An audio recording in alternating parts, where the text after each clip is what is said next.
Hai guys, oke, ini adalah kereta Isuzu D-Max I-Tech. Oke, dia punya masalah nih. Ono cakap dia pandai mati-mati. Dia punya kereta, terutamanya kalau dia berhenti di traffic light kan, dia pandai mati sendiri. Dia punya kereta, dan bila mati dia start balik one kick saja. Oke, itu dia punya masalah. Ini kereta Isuzu D-Max lah. Ono komplain. Oke. Dan bila saya tengok sini, dia punya lambang engine pun memang ada keluar. Ini nampak nih, lambang engine dia pun memang ada keluar lah. Dan kalau benda ini keluar, senang sikit kita cari dia punya masalah. Oke. Senang sikit kita cari dia punya masalah. Kita diagnose saja. Oke. Sekarang nih saya diagnose dia punya kereta. Senang kalau ada keluar lambang engine. Kita tengok apa dia punya masalah. Oke, kita tekan ini ECM. Pas itu kita baca dia punya full code. Kita tengok apa keluar dia punya full code. Oke, nampak sudah dia punya masalah. Fuel pressure regulator ada masalah. Ataupun benda ini kita boleh panggil dia ACV. Dia sama juga, fuel pressure regulator dia juga. Ini yang masalah lah. Kita punya kereta pandai mati-mati.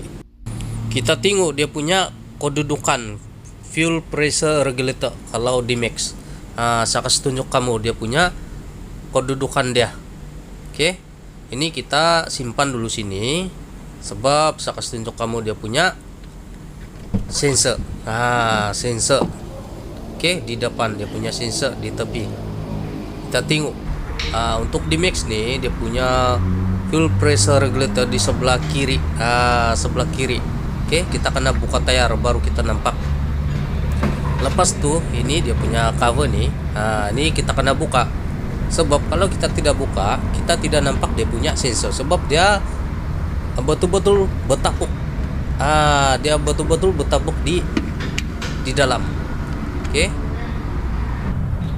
Ini dia punya fuel pressure regulator. Ini saya sudah buka dia punya bol. Dia pakai linki. Oke, dia pakai linki. Dan ini soket pun saya sudah cabut. Jadi inilah yang menyebabkan kita punya kereta pandai mati-mati dan kita perlu tukar. Oke. Jadi di sini saya kasih tunjuk kamu macam mana tukar benda ini. Oke. Dan ini dia punya alat untuk buka. Dia pakai linki. Dia memang sempit lah. Dia memang sempit. Nampak? Kita buka dia punya bol. Ini dia punya bol pertama. Pas itu ini bagian atas. Pas itu kita boleh cabut lah. Jadi di sini saya menggunakan screwdriver. Saya cungkil screwdriver sambil saya tarik dia punya sensor. Sebab dia memang ada keras sedikit lah. Nampak? Inilah dia punya fuel pressure regulator. Ini yang menyebabkan kita punya kereta pandai mati-mati. Ini dia punya sensor lama. Ini sensor lama. Dia jenis pendek lah. Oke.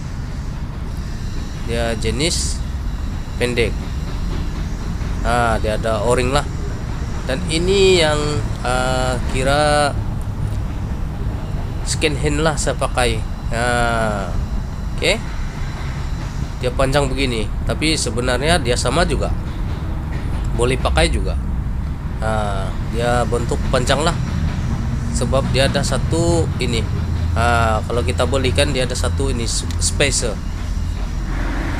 dia. Bila kita pasang nih spacer kan, dia punya panjang tuh sudah sama. Ini dia punya o-ring. Oke, kita sukat sama panjang. Nampak? Dia boleh pakai juga ini. Kita mesti pakai dia punya spacer. Dan sekarang nih saya kasih pasang ini sensor apa nih yang terpakai lah. Jangan lupa nih o-ring pastikan ada.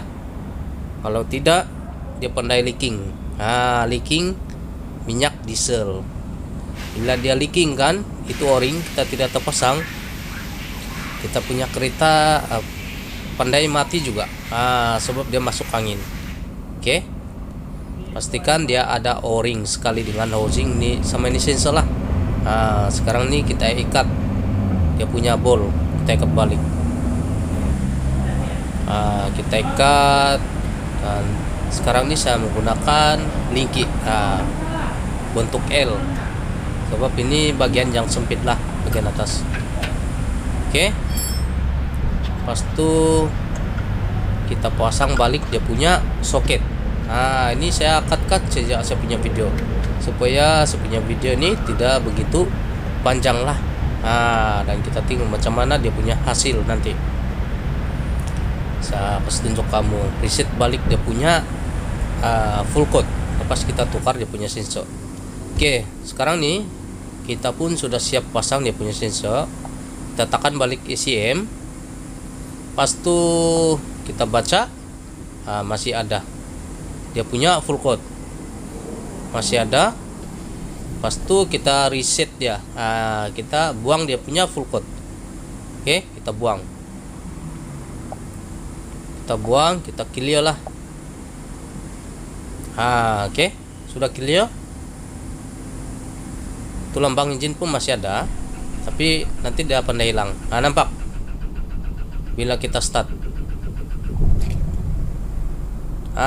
Oke, engine pun sudah hidup. Nampak dia punya lambang engine pun sudah hilang. Oke. Jadi saya rasa sampai sini saja saya punya pokongsen lah. Nampak dia punya full code pun sudah hilang. Dan sekian, terima kasih.